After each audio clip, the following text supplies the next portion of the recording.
The day we buried my grandfather, Thomas, the air was thick with the scent of lily and hypocrisy.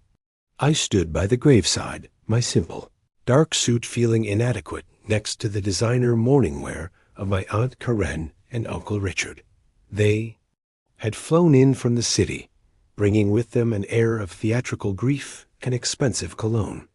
My grandfather had been the anchor of my life, the man who taught me how to swing a hammer, how to read the grain of a piece of wood, how to be a good man. For the last 5 years, as his body grew frail, I had been his caregiver. I'd cooked his meals, mended his fences, and sat with him through the long, quiet evenings. For my aunt and uncle, he was more of an inconvenient, sentimental footnote in their busy, important lives. They visited twice a year, stayed for a precisely calculated 90 minutes, and sent extravagant, impersonal gifts for Christmas. After the funeral, we all gathered in a lawyer's stuffy, wood-paneled office for the reading of the will. The tension was palpable. Karen and Richard sat opposite me, their expressions a mixture of feigned sadness and barely concealed anticipation. They saw the family homestead, the modest, hand-built house, and the 200 acres of rolling hills it sat on as their final, rightful bonus prize. The lawyer, a kind old man named Mr. Hemlock, cleared his throat and began to read. The initial bequests were minor. His old pocket watch to me, a piece of jewelry to my aunt. Then came the main event. To my daughter, Karen, and my son-in-law, Richard, Mr. Hemlock read, I leave the sum of $20,000. It is my hope that you will use this money to finally take the long vacation you are always too busy to take in order to visit your father. A stunned, electric silence filled the room.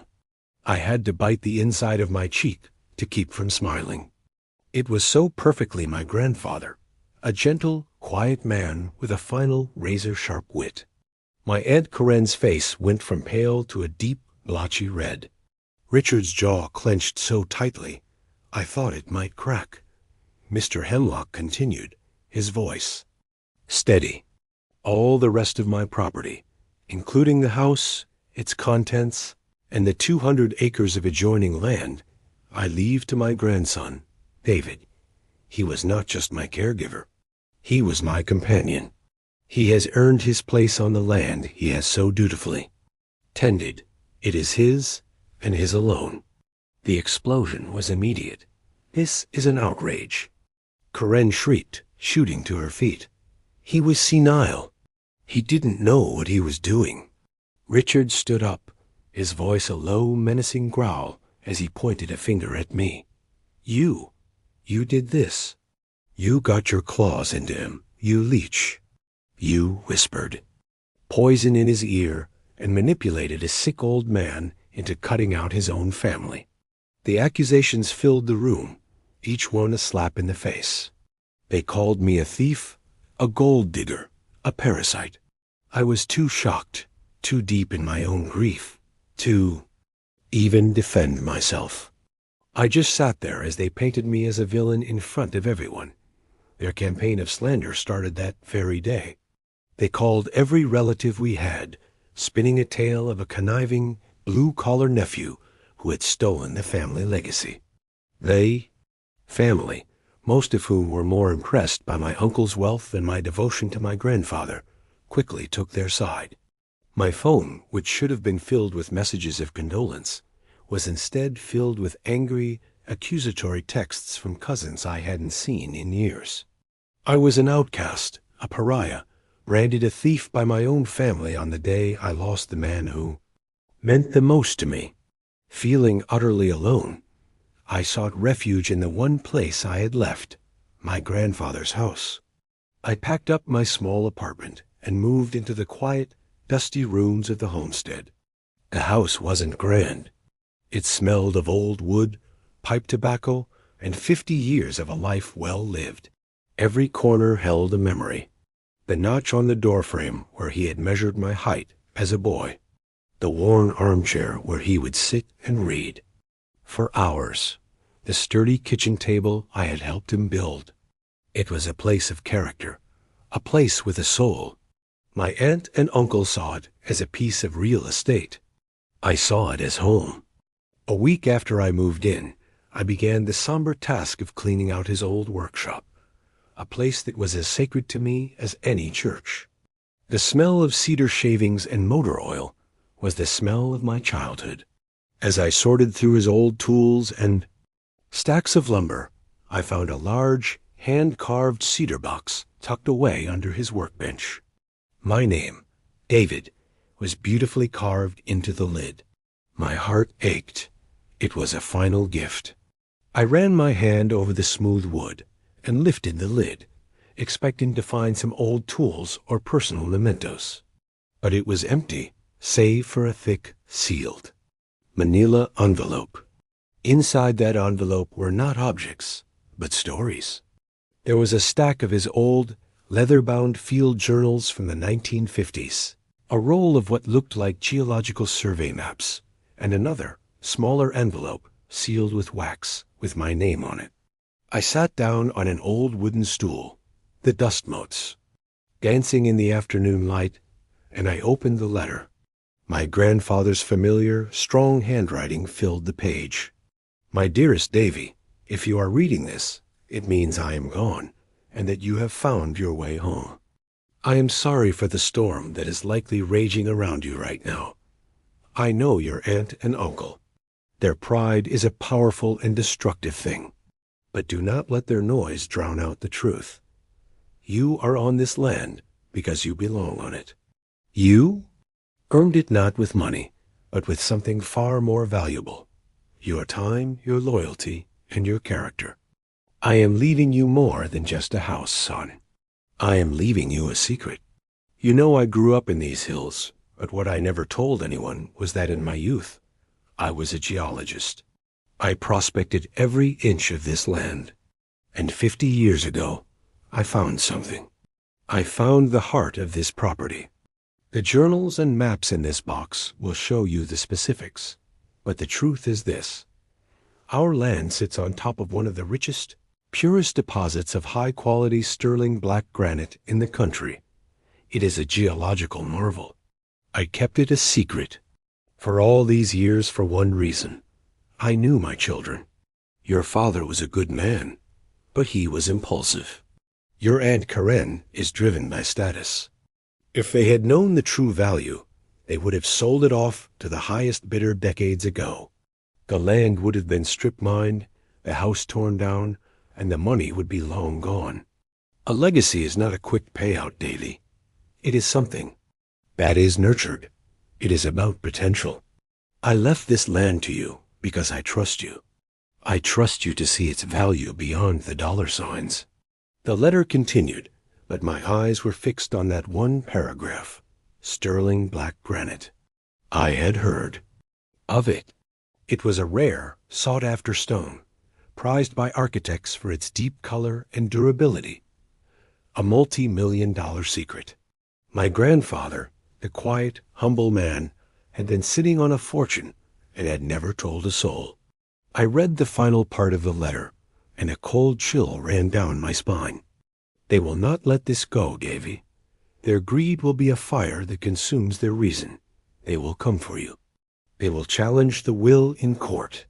They will try to prove that I was senile, and they will try to prove that this land, this home, is worthless to make your inheritance seem trivial.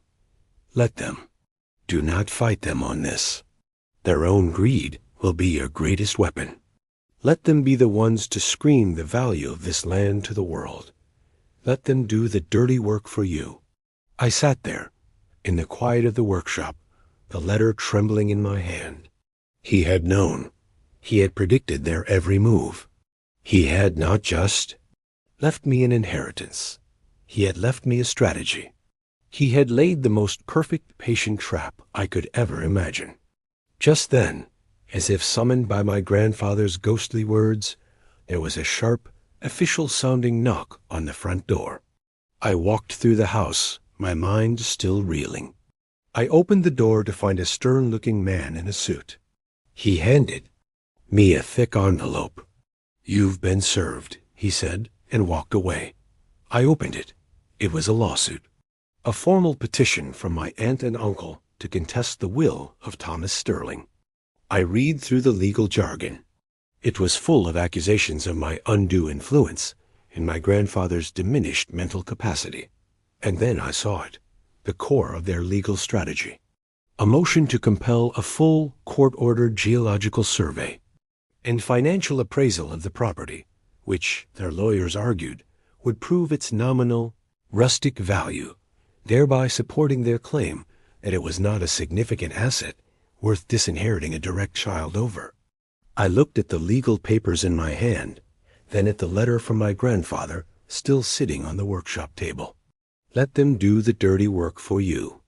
A slow, determined smile spread across my face. The game was on. And my aunt and uncle had just made the first move for my side. The lawsuit felt less like an attack and more like an invitation. An invitation to a show where my aunt and uncle were the star performers, and my grandfather was the director from beyond the grave.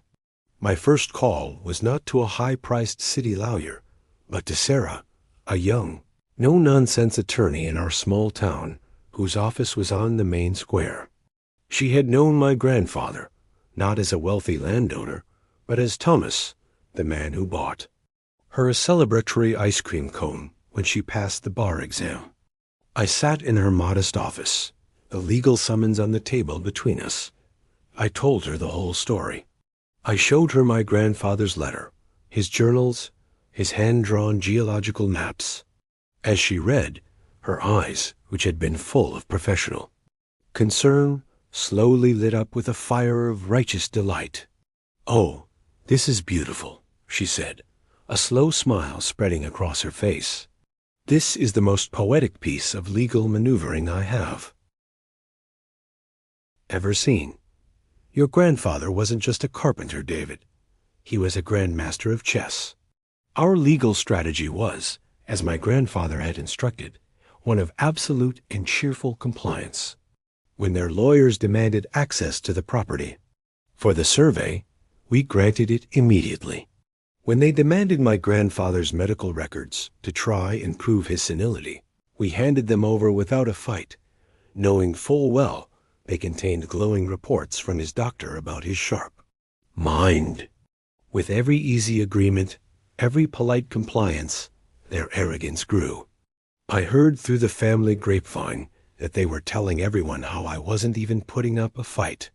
"He knows he's guilty," my Uncle Richard had apparently boasted to a cousin. "He's probably just hoping we'll throw him a few scraps when we win." They saw my silence as weakness. They had no idea it was the calm before the storm. The day of the geological survey was a surreal piece of theater. A team of geologists arrived in a truck full of impressive-looking equipment. And right behind them were Karen and Richard, who had driven up from the city in their gleaming luxury SUV to supervise. They walked around the property like conquering heroes, pointing at things and talking loudly about their future plans. "We'll have to tear down this dreadful old workshop, of course," Karen said, loud enough for me to hear as I stood on the porch. "And this whole area could be subdivided for luxury homes." I just watched them from the porch of my grandfather's house, a cup of coffee in my hand. My quiet calm seemed to infuriate them more than any argument could have. They expected me to be angry, to be desperate. Instead, I just gave them a polite, neighborly wave. For the next 2 days, the geologists worked. They drilled core samples. They took soil readings. They hammered at rock outcroppings. It was a slow, methodical process. I saw one of the geologists, a young woman, examine a piece of dark, crystalline rock she had pulled from a core sample. I saw her eyes widen slightly. I saw her discreetly call over her supervisor. They exchanged a look of surprised excitement. My aunt and uncle, busy taking selfies with the scenic backdrop of their future fortune, missed it completely. But I saw it, and I knew. The day of the final mediation arrived. It was held in a sterile, neutral conference room at a legal firm downtown. It wasn't a trial, but a meeting to present the findings before heading to court. Karen and Richard were there with their team of 3 expensive-looking lawyers. They looked smug, confident, ready for the kill. I was there with Sarah. We were David versus a pack of Goliaths. The lead geologist, a man named Dr. Evans, sat at the head of the table, his official sealed report in front of him. My uncle's lead lawyer, a man with a booming voice and an overly confident smile, began. "Let's get this over with, shall we?" he said, addressing Dr. Evans. "Can you please confirm for the record, sir, the findings of your survey regarding the nominal value of this simple, rural property?" Dr. Evans put on his glasses and opened the thick, bound report. "Certainly," he said, his voice dry and academic. "Our survey confirmed the presence of significant timber assets, as well as high-quality soil suitable for agriculture. These alone give the property a baseline appraisal. Value of approximately $350,000. My aunt and uncle exchanged a disappointed look. It was more than they'd hoped, which made their claim of the property being worthless a bit weaker, but it wasn't a fortune. However, Dr. Evans continued, turning a page, these became secondary findings. The primary discovery of our survey was geological in nature." He paused, looking over his glasses at the room. "The property, specifically the large granite outcropping known locally as Old Man's Ridge, is, in fact, not common granite. It is a massive, deep, and remarkably pure deposit of a unique igneous rock." My aunt and uncle's lawyer leaned forward. "And in layman's terms, Doctor?" Dr. Evans looked directly at him. "In layman's terms, your client's property contains one of the largest untapped sources of architectural-grade black granite in North America. We've taken the liberty of naming it sterling black in our report due to its unique crystalline structure." A nervous silence fell over the room. "And the value?" my Aunt Karen asked, her voice suddenly a thin, reedy whisper. Dr. Evans turned to the final page of his report. "Based on current market prices for premium architectural stone and the estimated size and quality of the deposit, our conservative valuation of the mineral rights alone for the sterling property is $120 million. The silence that followed was the most beautiful sound I have ever heard. It was a silence so complete, so profound, that I could hear the faint hum of the fluorescent lights overhead. My Uncle Richard made a small, choking sound. Aunt Karen's face was a mask of utter, catastrophic disbelief. Her perfectly made-up face had gone a ghastly chalky white. Their lead lawyer's jaw was literally hanging open. He was staring at the report as if it were written in an alien language. They had come here to prove the land was worthless. Instead, their own expensive court-ordered survey had just proven it was a king's ransom. My lawyer, Sarah, chose that perfect, silent moment to make her move. She calmly slid a thin folder across the table to the mediator.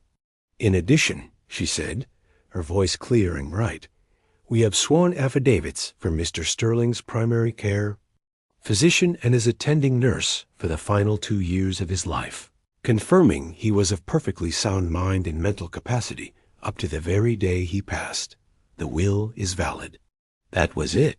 The case was over. The foundation of their lawsuit. That I had manipulated a senile man for a property of little value had not just been cracked. It had been obliterated by $100 million wrecking ball that they themselves had paid to swing. Their challenge was dismissed. My inheritance was confirmed.